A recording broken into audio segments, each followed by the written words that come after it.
Good morning everyone and welcome back to the vlog. In today's episode, we are going to be headed down to the Mazda Excellence Center and we're going to be updating you guys with what's happening with the Miata Spec series. I think all the cars are here, so we have about 20 registered drivers for the Miata Spec series.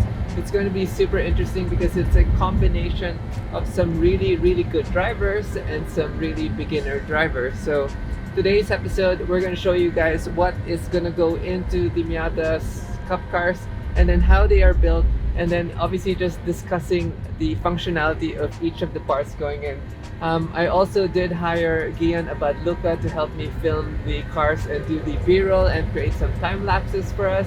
So hoping you guys enjoy the episode. In the meantime, let us listen to the beautiful symphony of the Lamborghini SVJ V12.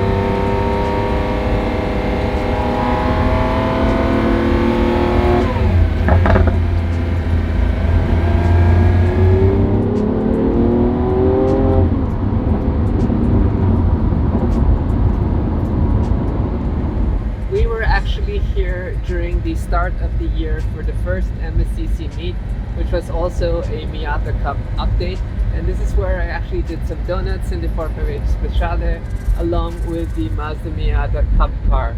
So we're just going to pull in real quick. We're already here and I wonder how much work has been done to the cars. Hey guys, we're just setting up for the feature. This is Gian Abadluca. You can follow him on Instagram. He's been helping us with the b-roll footage from the MSCC video that you've seen, and now he's going to be helping us shoot and feature the Mazda Miatas.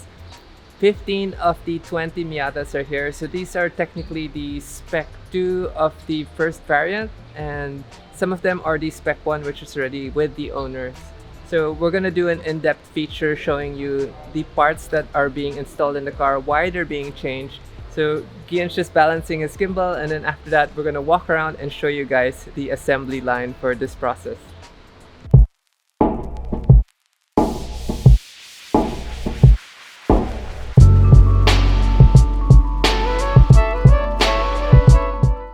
Hi guys, welcome to the Mazda Excellence Center here in Cabuyao, Laguna. Right behind us is the 15 Spec Miata Cup cars that are being assembled. So before we feature those cars today, I want to talk about these two cars briefly.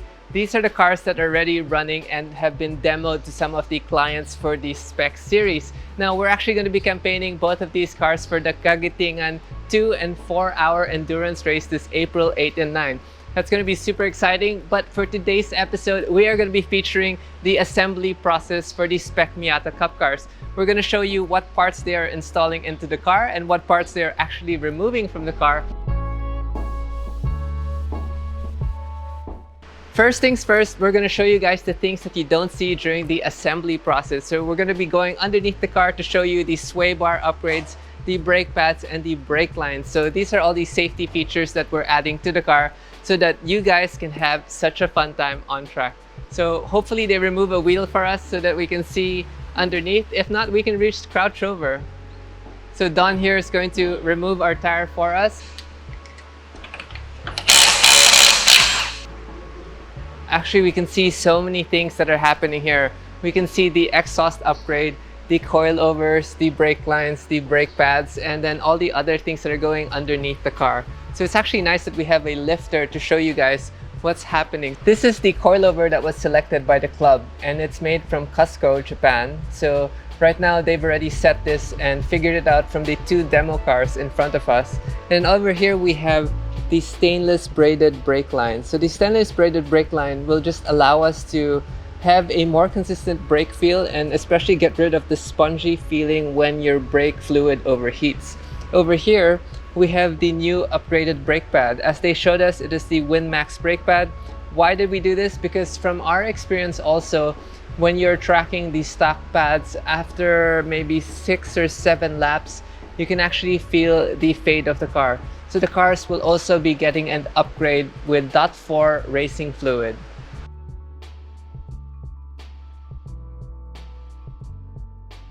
Also over here in the rear of the car is the Cusco rear sway bar. I know it doesn't look like much in terms of diameter, but trust me, with this sway bar upgrade, the car is more flat and able to take corners even better.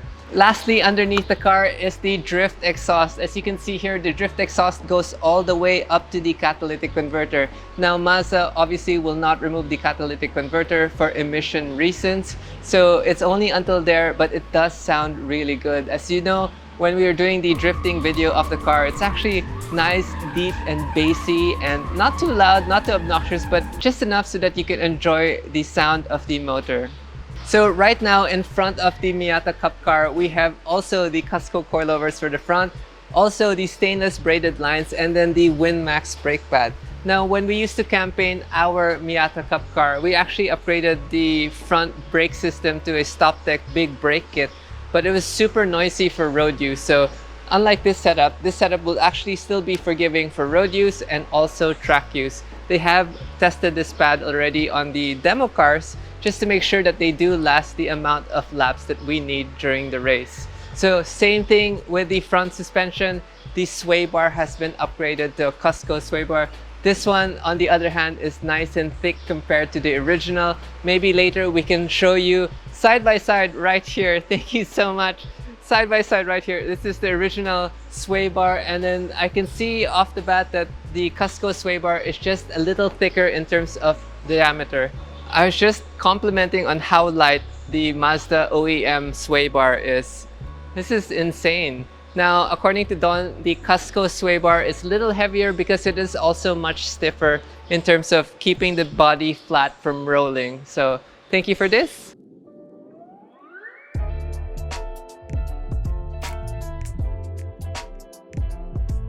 Before we wrap up underneath the car, I wanted to show you one more part that isn't standard. This is a Mazda Speed support brace. Now, what that does, it actually just stiffens the front subframe so that when we're cornering, the flex of the chassis isn't so severe. Also, with the support of the roll cage, it just makes the car a little stiffer when you're doing track day activities. One more thing that they actually removed from underneath the car is this. This is the capacitor system, which sits over here in the front left wheel well. Now, they removed this also because of the kill switch.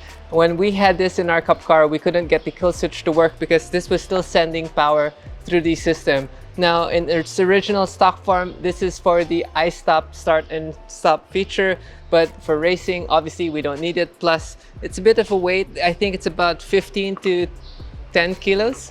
So nice to remove this, and obviously this does have some value, so I think this is going back to Mazda. Let's not drop it.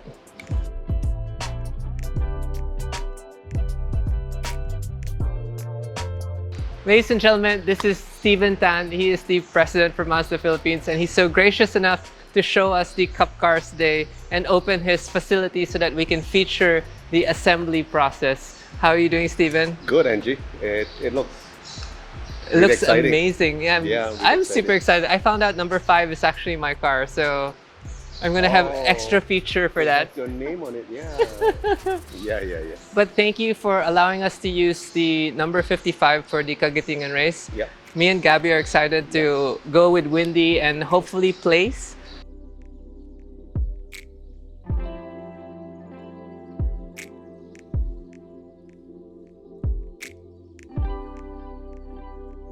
I just had an awesome chat with Steven Tan, and he was updating us with what's happening with the Spec series and how Mazda Philippines is so excited to get this project launched. And this car over here, this is actually my car. Number 5 was assigned to me, and they're actually doing the build process. So we're gonna show you guys the interior works first of what's happening with the Spec series. Interior wise, we actually didn't remove many things. Now, as you guys know, the air conditioning system, the radio, and actually the CD player has been left on the car. The only panels that were removed to make clearance for the roll cage were the side panels over here and also the back panels. This is a 6-point Cusco roll cage. We will have a driver's net over here. For some people, that's a little awkward, but it's part of the safety feature in case you do roll over, you can't stick your hand out.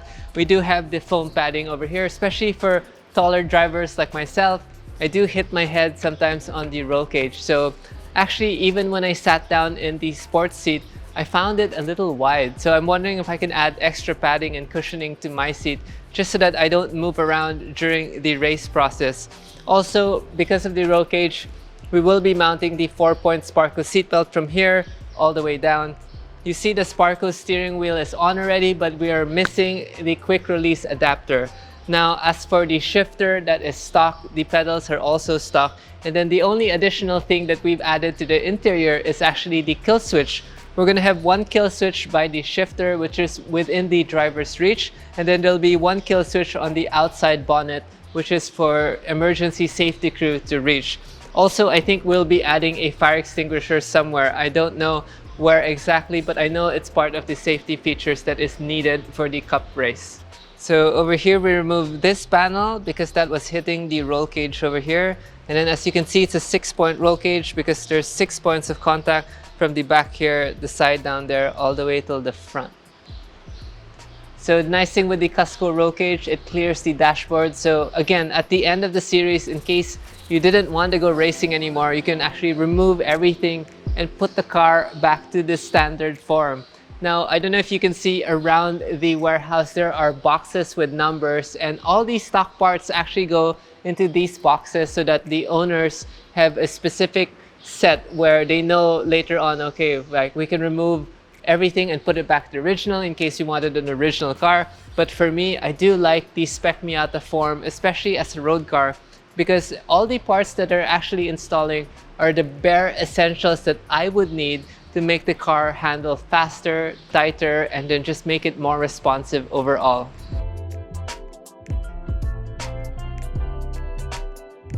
Over here in the engine bay of the Miata, we actually only have one modification, which is this Mazda Speed strut bar. And the nice thing with the strut bar, it's bracing even the front cowl of the car. Also, again, .4 brake fluid is going to be going in here. And then the only other modification is wiring in the kill switch system, which they basically routed and made look original as possible. So that's pretty good. Standard air filter, standard spark plugs, no headers here. And then maybe later on, if I'm not mistaken, they want to shuffle the ECUs just to make sure that people don't flash their car and have more power. So before each race, Mazda will be getting the cars back so that they can pre-inspect everything and then pre-certify everything for the actual race series. So right now we're beside the number 55 car, and the livery of this car is actually what's going to be official almost, if I'm not mistaken. So we have the GT Radial sponsor, which is the tires of the car, MSCC, or the Manila Sports Car Club, which is the main partner for Mazda Philippines, Shell V-Power being the primary sponsor, and obviously Rota Wheels also. Now, this is actually one of the secret ingredients also to making the Mazda Miata handle much better. It's having wider tires than original. Now, the size of this is 17 compared to the original, but the original tire size is 205 only. Unlike this is about a 215 setup, and it's a square setup all around. It's not a staggered setup, so we have very much well-balanced system. And also, in case you needed to rotate the tires front and back, it's able to swap it rather than having skinnier tires in front and thicker tires in the rear. So I know also from experience that these tires do last long on track, and we'll know more during the endurance race to show you guys what is the lifespan for these tires. But in terms of tread wear also, they're a bit lower tread wear than the original tires. If I'm not mistaken, this was a 240 tread wear versus a 260 tread wear, which is over here. I mean, you can really see how skinny the original mags are compared to the now more flushed offset over here. So as you can see, these stock mags do stick in maybe about an inch, unlike here where it's nice and flush to the body. So not only does it look way better, it actually does make the car handle better because it has an outer offset, which makes the car more square and more stable in the corners.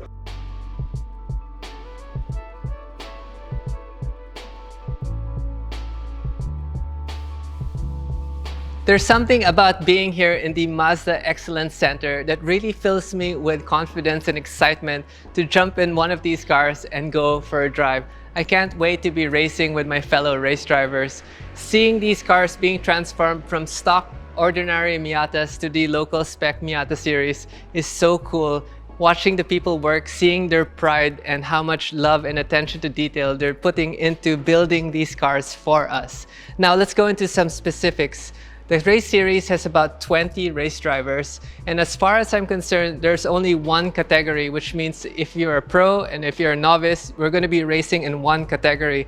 I know this year is more of demonstrations and seeing how Mazda works with MSCC, and every year it's going to be renewed. Hopefully it's going to last us for a long time.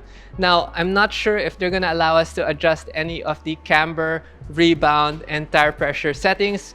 We're going to find out more of that as the days progress. I also know that there is a press briefing here on April 18 as well. So hopefully we're going to be able to get the car, send it to get it wrapped, and then bring it back here.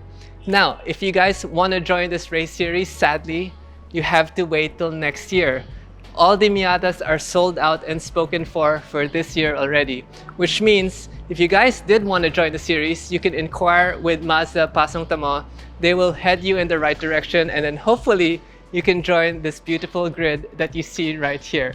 I want to thank Mazda Philippines again and MSCC for letting us do this feature film. I hope you guys enjoyed the tour and showing you guys the quality of work that they do here in the Mazda Excellence Center. Again, this is Angie King, and thank you for watching. I'll see you guys again in the next video. Peace. Hey guys, we finally left Mazda Excellence Center. Now we're headed back to the farm. I'm so happy that the shoot went flawless. Thank you so much to Mazda Philippines, Steven Tan, Kian Navadluca, and Don for helping me with this shoot today. And I'm so excited to edit this and actually jump in the car and go racing again. It's been such a long time since I've gone racing, and this is an exciting race series that I'm so proud to be a part of. If you guys are bored, you can check out my previous Mazda Miata video when I bought my spec car from the Mazda dealership, and then you can also see other updates in my MSCC video. But till then, I'll see you guys in the next episode. Thanks for watching. Peace.